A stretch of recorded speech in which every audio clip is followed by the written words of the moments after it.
سڵاتان لێبێت بینەرانی خۆشەویستی تەلەڤیزیۆنی کۆمەڵە ئەم کاتە و هەموو کاتێکی ژیانتان باش هیوادارین لە هەرکوێکەن ساغ و سڵامەت بن.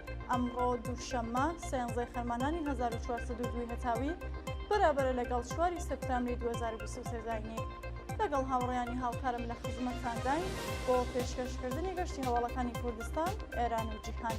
سەرەتا سەردەڕی گرنگترین هەواڵەکان.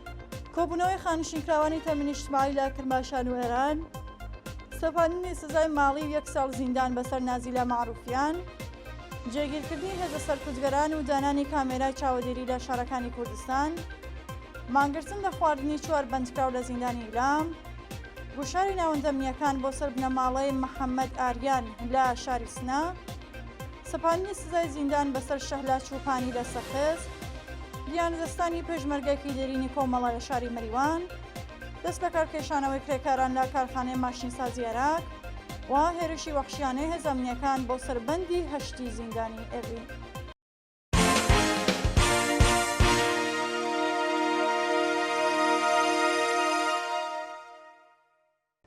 درێژە هەواڵەکان. کۆبوونەوەی خانشینکراوانی تەمینە اجتماعی لە کرماشان و ئێران.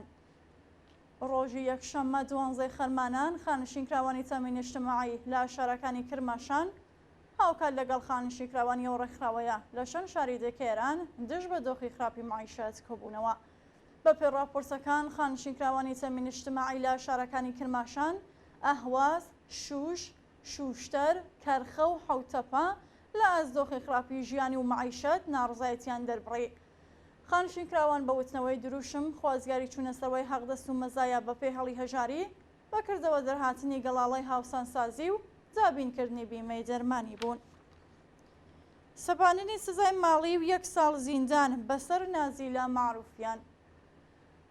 بەپێ راپۆرتی ناوەندەکانی مافیمرەوە بە نازیلە معروفیان، ڕۆژنامەوانی بەندکراوی خەڵکی سەقز و دانیشتوویتاران لە یەکێک لە پەروەندەکانیدا لەلایەن دەستگای قەزای ڕژیمەوە بە تۆمەتی تەبلیغ دژی نیزام و ئیجماع و تەبانی بۆ تێکدانی ئەمنیەتی گشتی بە 1 ساڵ زیندان و 15 ملیۆن تمەن سزای ماڵی محکوم کراوە. بە پێزانیاریەکان هێزەمنیەکانی ڕژیم بەیانی چوارشەممە هەشتی خەرمانان بۆ 4مین جار نازیلە معروفیان بە لێدان و ئەشکەنجە دەست بەسەر کرد، بەڵام بەهۆی تێکچوونی باری تەندروستی ڕاگوێزی نەخۆشخانە و لەوێشەوە بۆ زیندانی ئێڤین گوازرایەوە. بە وتەی سەرچاوەکانی هەواڵ ئەو حکومەی کە بەسەر نازیلە داسەپێنراوە سەبارەت بە پەروەندەی پێشووی ناوبراوە کە بۆ ماوەی 45 ڕۆژ لا گرتوخانەدا بووە. پێشتریش ئەو ڕۆژنامەوانە لەلایەن لەقی 26 دادگای ئینقلابی تارانەوە بە سەرۆکایەتی قازی ئەفشاری بە تۆمەتی تەبلیغ دژی نیزام و بڵاوکردنی پڕۆپاگەندا بە مەسی تێکدانی بیر و ڕایگشتی بە 2 ساڵ زیندانی تەعزیری و 15 ملیۆن تمەن سزای ماڵی، هەروەها 5 ساڵ قەدەغەی چوونە دەرەوە لە وڵات محکوم کرابوو. جێگیرکردنی هێزی سەرکوتگەران و دانانی کامێرای چاودێری لە شارەکانی کوردستان. ڕۆژی یەکشەممە 12 مانگی خەرمانان ڕژیم بۆ کۆنتڕۆڵکردنی دۆخی گۆڕستانی ئایشی سەقز کامێرای چاودێری دامەزراند و هێزەمنیەکانی لە دەوروبەری گۆڕستانەکە جێگیر کرد. بەپێ راپۆرتەکان لەگەڵ نزیک بوونەوە بە شۆڕشی ژنجیان ئازادی، ڕژیمی ئیسلامی ترس و دڵڕاوکێ لێنێشتووە و بەردەوام هاڕەشە لە خەڵکی مەدەنی و کاسبکارانی شارەکانی کوردستان دەکات، لەلایەکی دیکەوە تەواوی شەقام و مەیدانەکانی شارە جۆراوجۆرەکانی کوردستان و گۆڕستانی ئایچی سەقزیان پڕ لە کامێرای چاودێری کردووە و هەندێک شوێنیش سەنگەریان داناوە و هاوکات هەڕەشەیان لە کاسبکاران و بازاڕیان کردووە بۆ ئەوەی مان نەگرن. مانگرتن لە خواردنی 4 بەندکراو لە زیندانی ئیلام.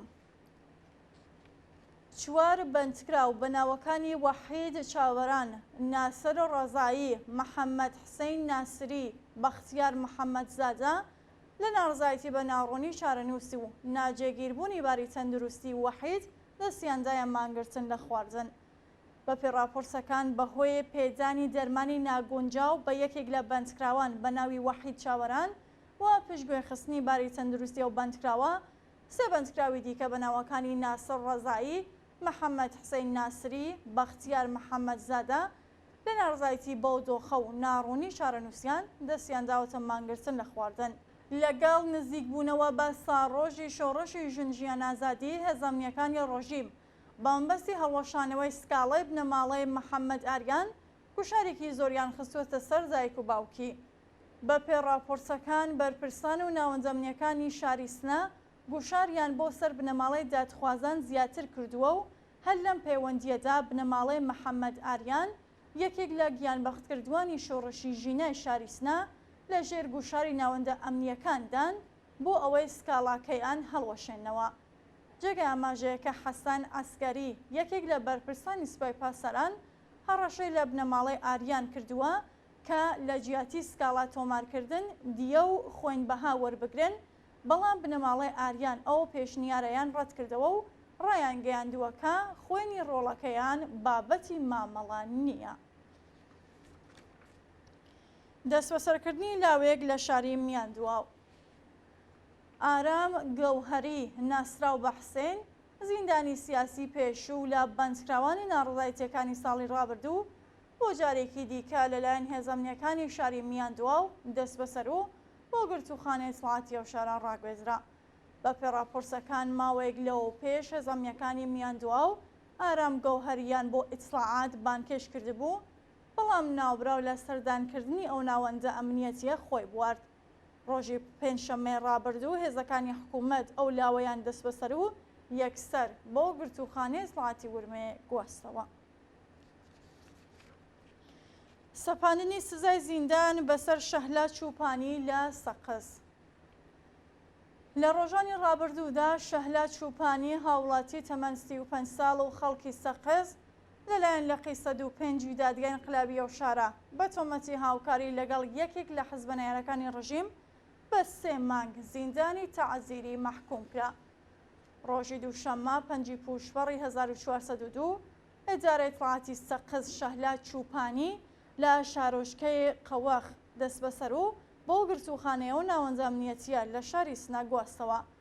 ناوبراو لە ماوەی بەندکرانیدا لە دەستڕاگەیشتن بە پارێزەر و چاوپێکەوتن لەگەڵ بنەماڵەکەی بێبەش و پاش ماوەیەک بە دانانی بارمتە لە زیندان ئازاد کرا. بەردەوامی هەڕەشەکانی ئێران بۆ سەر حزبەکانی ڕۆژهەڵات. ڕاگەیاندنەکانی عێراق ڕۆژی یەکشەممە 12 خەرمانان ڕایانگەیاند دوای ئەوەی ئێران هەڕەشەی هێرشی موشەکی بۆ سەر بنکەی حزبەکانی ڕۆژهەڵاتی کوردستان دووپات کردەوە، بڕیارە قاسم عەراجی ڕاوێژکاری ئاسایشی نیشتمانی عێراق و شاندێکی یاوەری سەردانی تاران کات. ئەو شاندە کە بڕیارە لە داهاتوودا لەگەڵ قاسم عەراجی سەردانی ئێرانکەن، شاندێکی هاوبەشی هەرێمی کوردستان و حکوومەتی ناوەندی دەبێت و نوێنەرانی کوردیش لەگەڵ ڕاوێژکاری ئاسایشی نیشتمانی عێراق سەردانی تاران دەکەن. حەزبەکانی ڕۆژهەڵاتی کوردستان ڕایان گەیاندووە کە ئێمە ساڵانێکە خەباتی چەکداریمان ڕاگرتووە و لە خاکی هەرێمی کوردستانەوە هیچ جەوڵەیەکی نظامیمان نەبووە. بەرپرسێکی پارتی دموکراتی کوردستانیش وێڕای پێشڕاستکردنەوەی هەڵوێستی حەزبەکانی ڕۆژهەڵات ڕاگەیاند هەڕەشەکانی ئێران تەنیا گوشارخستنە سەر حکوومەتی هەرێمی کوردستان و عێراق.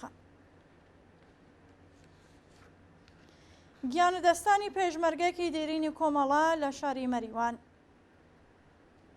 بەپێ هەواڵی گەیشتوو ڕۆژی یەکشەممە 12 خەرمانان عەباس مەردانی کەسایەتی خۆشناو و پێشمەرگە دێرینی کۆمەڵا لە شاری مەریوان بە هۆکاری نەخۆشی گیانی لەدەستا. کاک عەباس کە بۆ ماوەی ساڵانێک لە ڕیزی پێشمەرگەکانی کۆمەڵە خەباتی دەکرد، بەهۆی دەستەنگی و هەژاری بنەماڵەکەی بە ناچار گەڕایەوە بۆ مەریوان. پاش گەڕانەوەی بۆ مەریوان کاک عەباس وەفادار بە کۆمەڵە و ئامانجەکانی بوو کاری بۆ دەکرد. بۆ هۆیەوە بوو بە کەسایەتێکی خۆشنا و جێگەی متمانەی خەڵک لە مەریوان. بە گیانەدەستانی کاک عەباس خەم و بەشارێکی زۆری بۆ خەڵکی مەریوان و بە تایبەت ئەوانەی لە نزیکەوە دەیان ناسی بەجێما. ئێمەش لەلایەن خۆمانەوە پرسە و هاوخەمی خۆمان بە بنەماڵە و دۆستانی کاک عەباس و بە تایبەت هاوژینی بەڕێزیان پەروانە خانم و جگەرگۆژەکانی کاک بۆرهان و کاک عەرفان و هایدە خانم ڕادەگەینین و دڵنیاین یادی کاک عەباس تا گەیشتن بە ئاواتە ئینسانیەکانی زیندوو دەمێنێت. دەست لە کارکێشانەوەی کرێکاران لە کارخانەی ماشینسازی عێراق.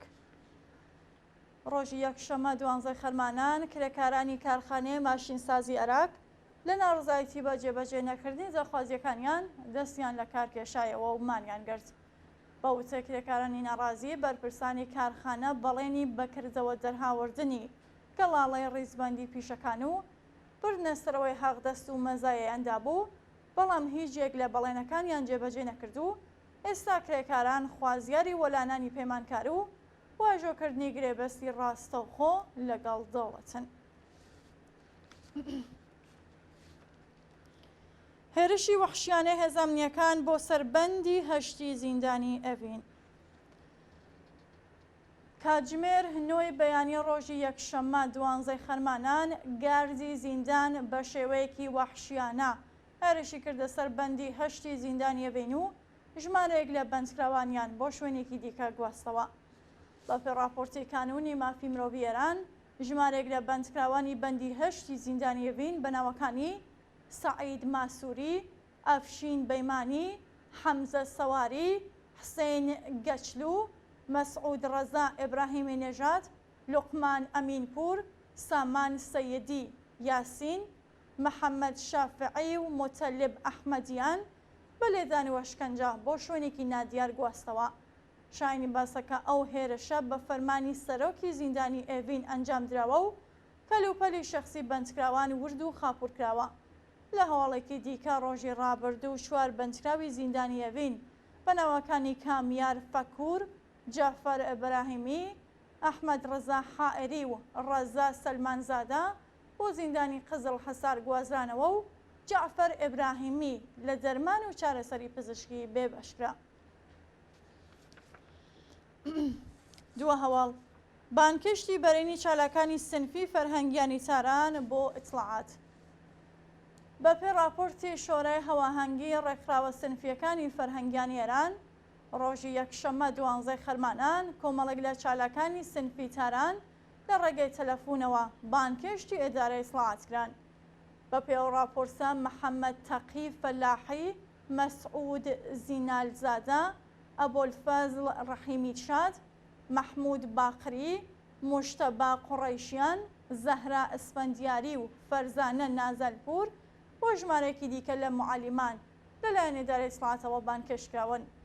بە وتەی چالاکانی سنفی، شەپۆلی بانکشت و دەستبەسەرکرانی چالاکانی کرێکاری سنفی، مەدەنی و بنەماڵی دادخوازان لەگەڵ نزیکبوونەوە بە ساڕۆژی شۆڕشی ژینە تەنیا بە مەبەستی گوشارهێنانە و دەسەڵاتی ئیسلامی هیچ هەنگاوێکی بۆ چارەسەرکردنی کێشەکانی خەڵک هەڵ نەگرتووە.